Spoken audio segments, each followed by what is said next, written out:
दोस्तों आज की इस वीडियो के अंदर मैं आपको बताऊंगा कि मीशो के सेलर पैनल पर अगर आपको कोई रिटर्न रिसीव होती है तो किन परिस्थितियों के अंदर मीशो आपको क्लेम जो है वो प्रोवाइड नहीं करेगा।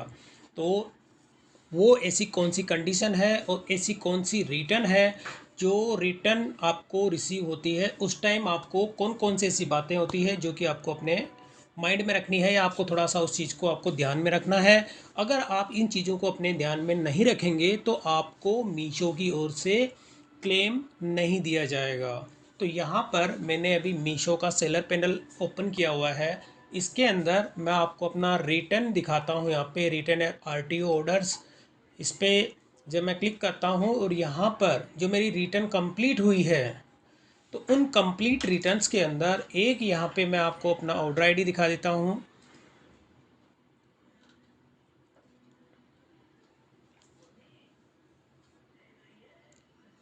तो यहाँ पर आप देखेंगे ये जो मेरा अगारो कंपनी का जो वैक्यूम क्लीनर है ये कस्टमर रिटर्न है और आप इसका देखेंगे सब ऑर्डर आईडी नंबर है। तो अब ये जो रिटर्न है ये कंप्लीट हो चुकी है और जब ये रिटर्न मुझे रिसीव होती है तो यहाँ पर रॉन्ग प्रोडक्ट मुझे रिसीव होता है और इसकी कंप्लेंट मैं मीशो में करता हूँ। अब रॉन्ग प्रोडक्ट जो मुझे रिसीव होता है वो क्या रिसीव होता है वो चीज़ भी मैं आपको दिखा देता हूँ। तो यहाँ पर मैं जब भी आपको कोई भी रिटर्न अगर रिसीव होती है तो उस केस में आपको उस प्रोडक्ट की वीडियो कैप्चर करनी होती है, यानी कि अनबॉक्सिंग का जो एक वीडियो होता है वो मीशो के साथ में आपको शेयर करना होता है।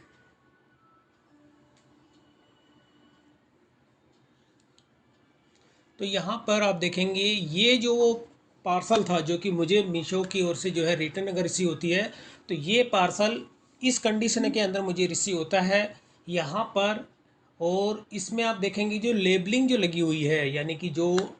जिस वक्त मैंने इसको डिस्पैच किया था जो लेबल इसके ऊपर लगा हुआ है वो लेबल मेरा ही इसमें लगा हुआ है, बट इसमें किसी भी तरह की जो रिवर्सिंग यानी कि रिवर्स जो होती है, यानी कि ये आरटीओ रिटर्न होता है या कस्टमर रिटर्न भी होता है, तो जहाँ से भी रिटर्न होती है उसकी अपनी एक अलग लेबलिंग होती है, उसका एक अलग बार कोड होती है। तो यहाँ पर आप देखेंगे स्टार्टिंग के अंदर मैं आपको दिखाता हूँ तो यहाँ पे और ये प्रोडक्ट वो नहीं है जो कि मैंने कस्टमर को सबमिट किया था। तो यहाँ पर आप देखेंगे ये जो ये बारकोड जनरेट होती है, यानी कि ये आपने लेबल निकाला है और आप निकाल के जब इसको सबमिट करते हैं कस्टमर को तो ये जो लेबल निकलता है यानी ये जो बारकोड है कस्टमर के पास जाती है। तो या चाहे रिटर्न वो आरटीओ हो चाहे कस्टमर रिटर्न हो, तो इस केस में ये जो बारकोड है या ये जो लेबलिंग है ये इसके ऊपर ओवर लेबलिंग होती है, यानी कि रिवर्स जो होती है उस केस में आपको एक अलग से इसमें स्टिकर लगा होता है। और अगर इस तरह के स्टिकर नहीं होते हैं आपके पार्सल के ऊपर तो उस केस में आपको जो रिटर्न करने के लिए आते हैं कोरियर बॉय, तो उस केस में जो पीओडी होती है, पीओडी पे जो अपने स्टैंप लेते हैं आपकी, उस केस में आपको पीओडी के अंदर ये मेंशन करना होता है कि आपके इसके अंदर रिवर्स लेबलिंग जो है वो पार्सल के ऊपर नहीं है। तो इस तरह की मार्किंग आपको उसके पीओडी के अंदर करनी होती है। अगर आप इस तरह से मार्किंग नहीं करते हैं तो जब आप क्लेम फाइल करेंगे मीशो के अंदर तो वो क्लेम आपका डिक्लाइन कर दिया जाएगा मीशो की ओर से, क्योंकि यहाँ पर किसी भी तरह की कोई भी रिवर्स जो होती है इसके अंदर लेबलिंग नहीं है। आप देखेंगे ये आपका एक रॉन्ग प्रोडक्ट है और मैंने कस्टमर को जो ये सबमिट किया था तो यहाँ पे आपको रिटर्न दिखाता हूँ। यहाँ पे अगारो का वैक्यूम क्लीनर है जिसकी कॉस्ट आप देखेंगे तो अप्रॉक्स ये होता है 1400 to 1500, यानी कि ये जो कॉस्टिंग है 1400 से 1500 बीच की इसकी कॉस्टिंग निकलती है। और अमेज़ोन पे मैं आपको ये दिखाता हूँ तो यहाँ पे इंक्लूड जीएसटी जो होती है ये 1700 का जो है प्रोडक्ट सेल हो रहा है अभी। और मैं इस प्रोडक्ट को जो है मीशो पे सेल कर रहा हूँ 1500 का। तो अब ये प्रोडक्ट जब आप बेचते हैं और कस्टमर के रिटर्न आती है तो उस केस में ये इस तरह की रॉन्ग रिटर्न आप देखेंगे इसके अंदर। अगर मैं वीडियो दिखाता हूँ तो यहाँ पे मुझे एक मॉप रिसीव होता है और ये एक तरह का रॉन्ग रिटर्न है। अब रॉन्ग रिटर्न के केस में जब मैं इसकी कंप्लेन मीशो को करता हूँ तो मीशो की जो कंप्लेन जब मुझे रिसीव होता है सेम डे पे मैं इसकी कंप्लेन कर देता हूँ मीशो के अंदर। और मीशो का क्या रिप्लाई आता है वो चीज़ भी मैं आपको अभी इसके अंदर दिखा देता हूँ। तो यहाँ पर आप देखिए इस तरह का जो ये मॉप है ये मुझे रिसीव होता है वैक्यूम क्लीनर की जगह।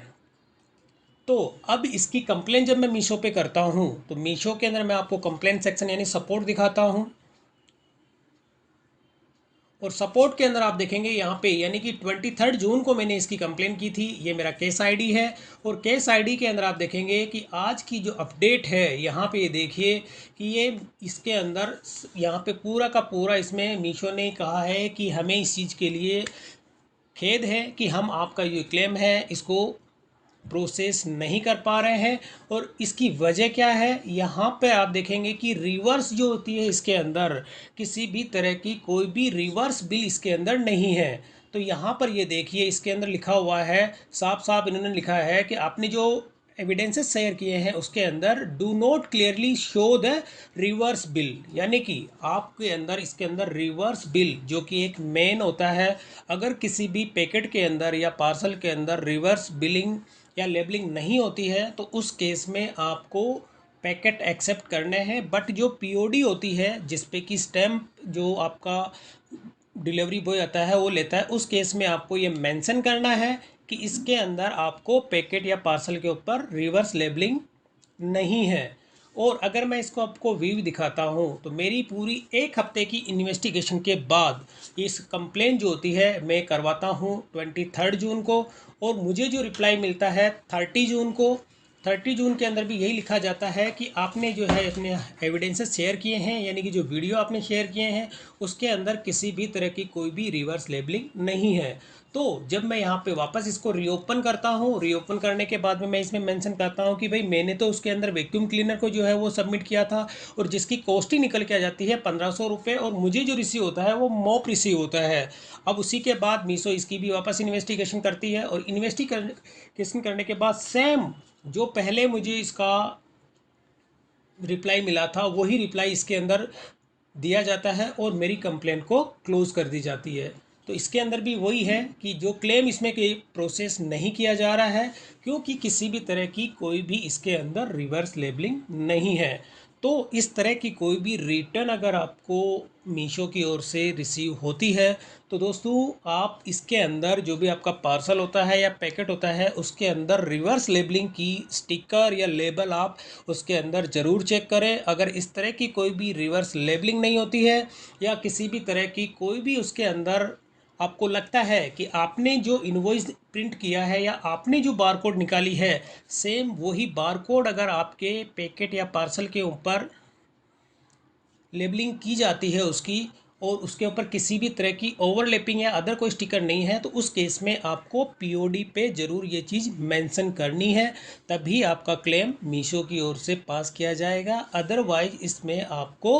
टोटल ही लॉस जो है आपको मिलेगा। तो इस केस में क्या होता है कि आपके प्रोडक्ट जो होता है आपका रिटर्न आता है तो रिटर्न भी आपके चार्जेस लिए जाते हैं और आपके प्रोडक्ट का भी आपको लॉस होता है। तो इस तरह से आपको कोई भी रिटर्न अगर आती है तो ये चीज़ आपको अपने उसके अंदर थोड़ा चेक करनी होती है, और चेक करने के साथ ही आपको पीओडी के अंदर जरूर ये मेंशन करना है। तो ये चीज़ें सारी की सारी जो है इसी